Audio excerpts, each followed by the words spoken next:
Anya.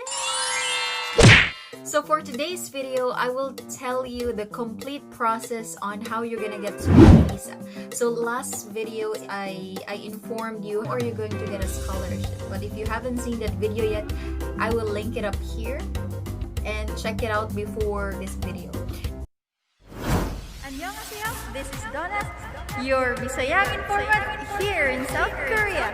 Kajan! 5 essential tips in getting the student visa. Let's go! What kind of visa you can apply here in Korea depends on nationality. So the first step that you have to know is what kind of visa you need to study in Korea.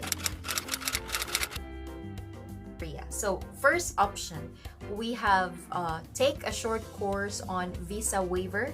So this is up to 90 days for most nationalities, but in Philippines this is not applicable. So let's skip this one.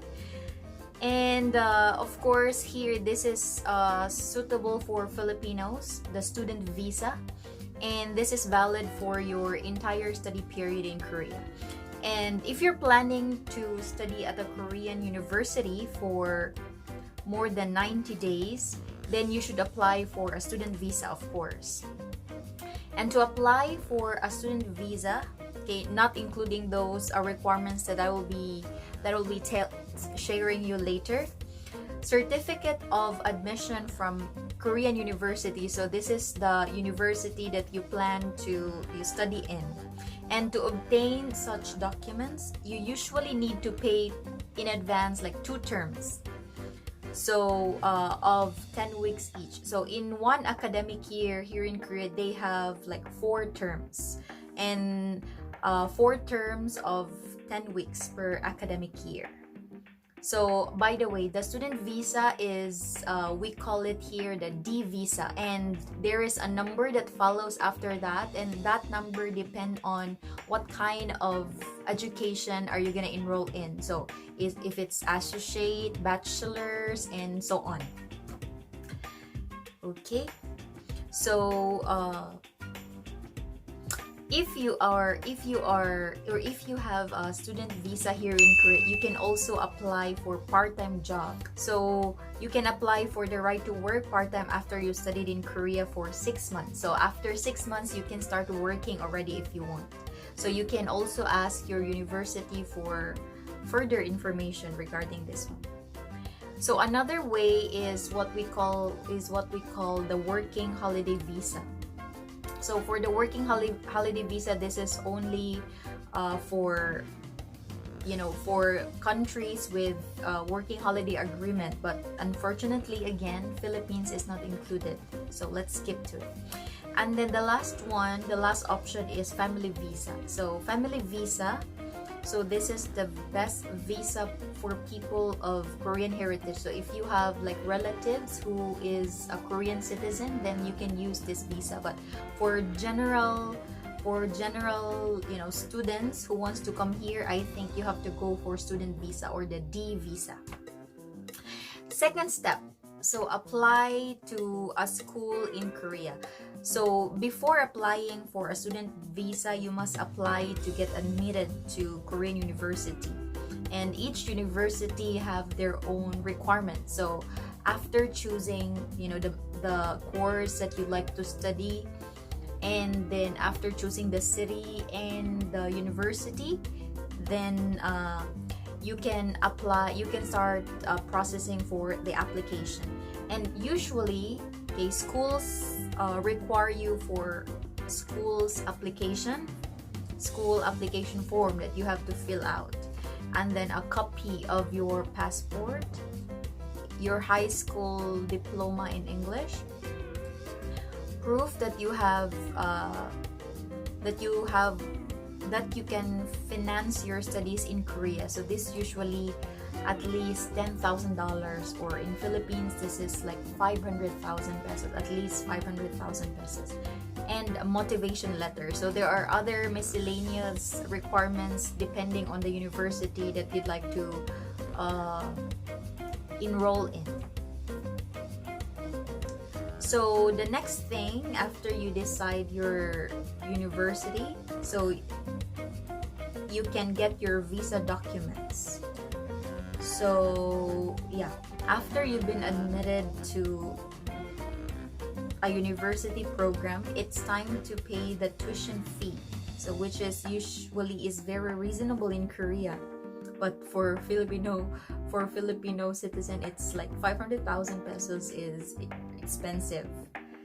And get a good study abroad insurance. This is very important, insurance. And then once it has been paid, the university will send you a certificate of admission. So this paper is one of the requirements in getting the student visa that you're going to process in the embassy of the country. So in Philippines, you're going to the Korean embassy. So when you have received this document, you can apply for a student visa at the Korean embassy in your country. So yeah, so that's it. And then number 4, so when you apply in student visa, you have to know the requirements as well. So for the requirements for studying abroad, okay, you can go to overseas.mofa.go.kr ph. So don't worry, I will link it down here, the link of this information that I shared to you. So anyways, so these are the requirements. So this was published last January 4, 2019. So there might be an additional requirement. So anyways, if you go to embassy, they will give you a complete guide about this student's visa. So more or less, these are the requirements that you have to prepare. So number 1, we have the application form, and anyway, the application form is also, you can find in the website of the embassy. And they have there the PDF file that you can download, and if you don't want, you can go directly to embassy to get that file. Passport, original, 6 months valid.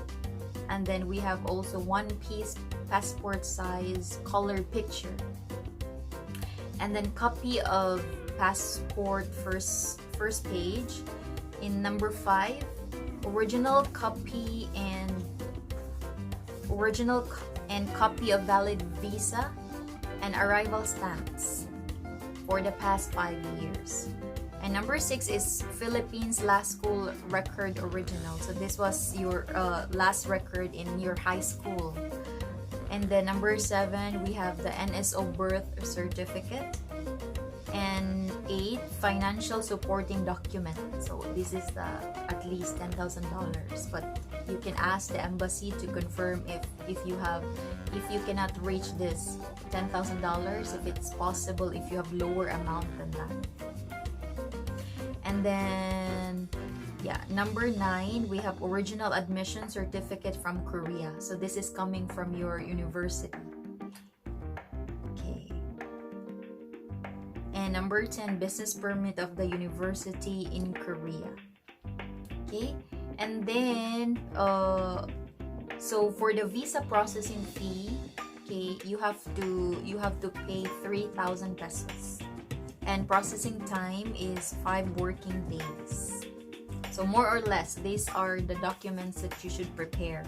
So okay, let's go back to the 5th step. So after doing those steps, like after submitting all your requirements to the embassy, then you can get your visa. So if you are approved, yeah, you can get your visa from the embassy.